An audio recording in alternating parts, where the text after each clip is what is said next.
Nebraska hires Bob Aurich as their next defensive coordinator for the 2026 season, a week after firing John Butler. It sounded like they were entertaining Toledo's defensive coordinator, maybe a few other defensive coordinators. They settle on the San Diego State defensive coordinator, who only allowed 0.201 points per play this year. After having one of the worst defenses in the Mountain West Conference last year, San Diego State had the best defense in the Mountain West Conference this year. Spent time with Jason Eck at Idaho, wonderful coach, now the coach at New Mexico, where he just went 9-3, improved their defense, and he improved San Diego State's defense overnight. So what do I think about this hire?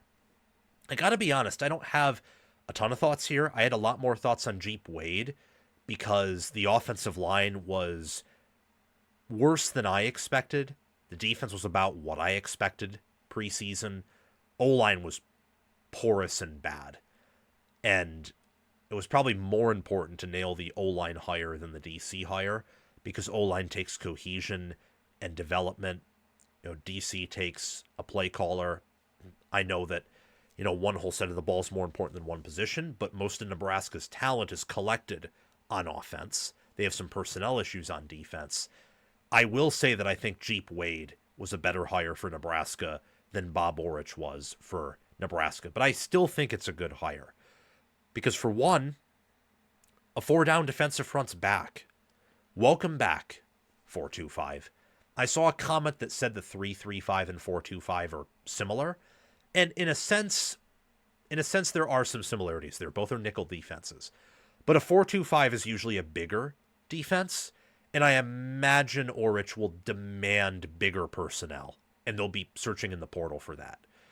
This channel will make you a college football expert and help you enjoy watching games and make more accurate predictions. So what are you waiting for? Like, subscribe, ring the notification bell, comment your thoughts, and watch the video all the way through so that you can get the full package. And check the description and pinned comment for more ways to help yourself and this channel. So that change, while sometimes can be symbolic because we'll shift down our blitzing linebacker to where his hand is in the ground instead of him standing up and leaning forward as a pass rusher. Now, technically we have a defensive end instead of an outside linebacker, and now maybe we have a 4-2-5 instead of a 3-3-5. Well, I don't think that's always the case there. I don't think that Rhule is just going to make cosmetic changes. If he were going to, I don't think he fires Donovan Raiola with the potential ramifications that's had and the fact he's been there for so long. And I don't even know if he fires John Butler either, who was their secondary coach last year, DC this year, and while he did not do a great job, I don't know if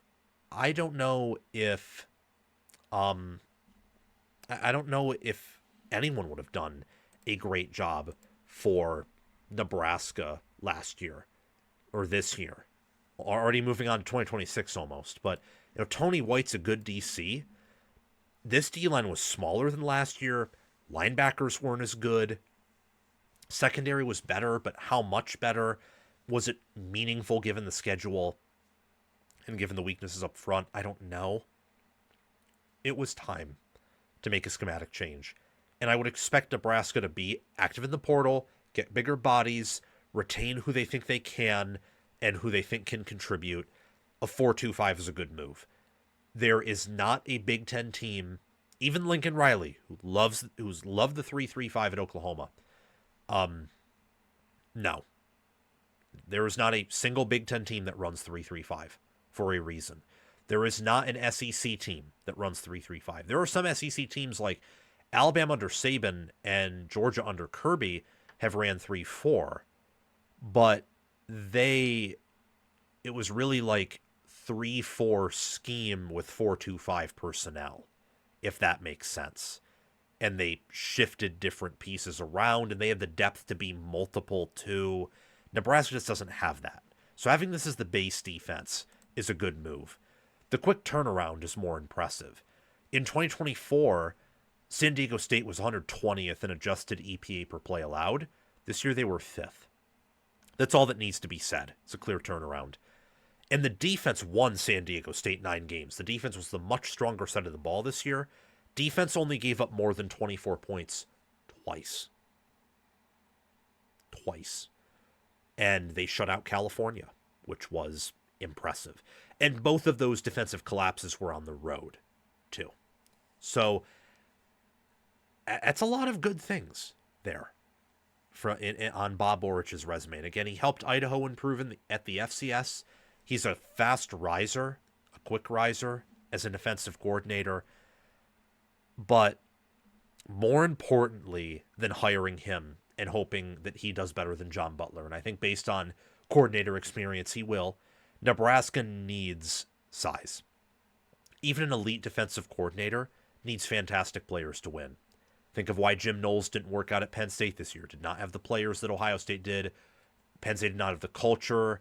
They had a major injury to one of their best linebackers, Tony Rowe, as their best linebacker. And also think of Matt Patricia at Ohio State.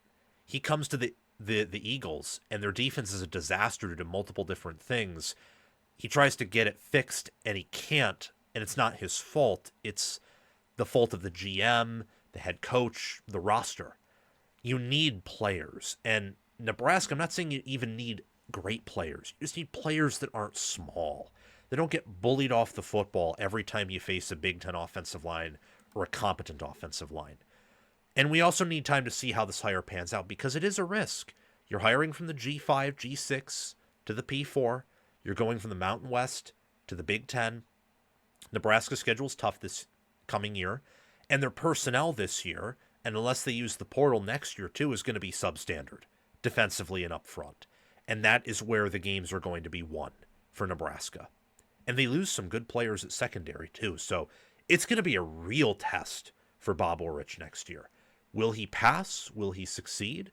I don't know, but I do think it is an upgrade over John Butler. And because of his prior resume and history of quick turnarounds, depending on what Nebraska does in the portal, I am going to give him benefit of the doubt. And I do think you will see improvements next year compared to this year, and you will see better in-game adjustments and better play calls. Thank you for watching. It's my mission on College Football with Sam to make you the most informed, knowledgeable, and entertained fan as possible. We aren't perfect, but we hit the nail on the head more often than we hit our thumb with the hammer. Make sure to like, subscribe, ring the notification bell, comment, and if you're here, you've probably already watched the whole video. So thank you for doing those things.